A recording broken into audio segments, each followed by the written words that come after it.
Friends, ఇప్పుడే అందిన వార్త. సీఎం రేవంత్ రెడ్డి పైన ఈసీ సంచలన నిర్ణయం, సీరియస్ అంటూ వార్తలు వస్తున్నాయి. అంటే దీనికి సంబంధించి వివరాలు చెప్పడానికి వీడియో చేయడం జరుగుతుంది. చాలా మంది వీడియో వస్తున్నారు కానీ సబ్స్క్రైబ్ గా మర్చిపోతున్నారు. దయచేసి ఛానల్ సబ్స్క్రైబ్ కానీ బెల్ ఐకాన్ ఆల్ పైన ట్యాప్ చేయండి. ఇటువంటి ఇంపార్టెంట్ ఇన్ఫర్మేషన్ మిస్ అవ్వకుండా మీ ఫోన్ నోటిఫికేషన్ రూపంలో వస్తుందండి.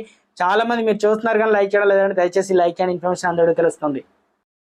TPCC chief CM Revanth Reddy బీజేపీపై బీఆర్ఎస్ ఎన్నికల కమిషన్ ఫిర్యాదు చేసింది. ఇక తుక్కుగూడ సభలో CM Revanth Reddy election code ఉల్లంఘించి బీఆర్ఎస్ అధినేత కేసీఆర్ పై అసభ్య పదజాలం ప్రయోగించడం పాటు తప్పుడు ఆరోపణలు చేశారని ఫిర్యాదులో పేర్కొంది.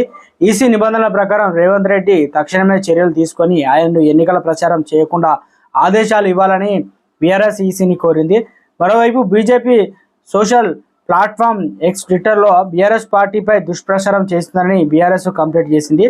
ఇక బీఆర్ఎస్ ఫిర్యాదు నేపథ్యంలో సీఎం రేవంత్ రెడ్డి ఎన్నికల కమిషన్ ఎలాంటి నిర్ణయం తీసుకుంటున్నది ఉత్కంఠగా మారింది. కాగా ఈ నెల 6వ తేదీన జనదాతర పేరుతో తుక్కగూడలో కాంగ్రెస్ భారీ బహిరంగ సభ నిర్వహించగా ఈ సభలో సీఎం రేవంత్ రెడ్డి కేసీఆర్ పై తీవ్ర విమర్శలు చేశారు. ఈ క్రమంలో రేవంత్ వ్యాఖ్యలపై బీఆర్ఎస్ ఈసీకి అయితే ఫిర్యాదు అయితే చేసింది.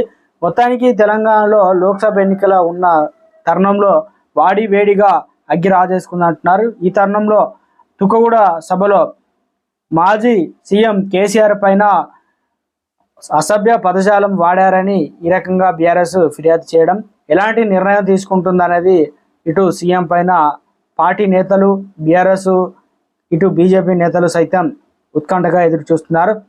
ఏ నిర్ణయం తీసుకుంటున్నదన్నది మొత్తానికి కాంగ్రెస్కు సీఎం రేవంత్ రెడ్డికి ఊహించని భిక్షాకే తగిలిందంటున్నారు రాజకీయ నిపుణులు. కాంగ్రెస్ మాత్రం కీలకంగా ఇది ప్రచారంలో భాగంగా మాత్రమే అని ఆరోపిస్తున్న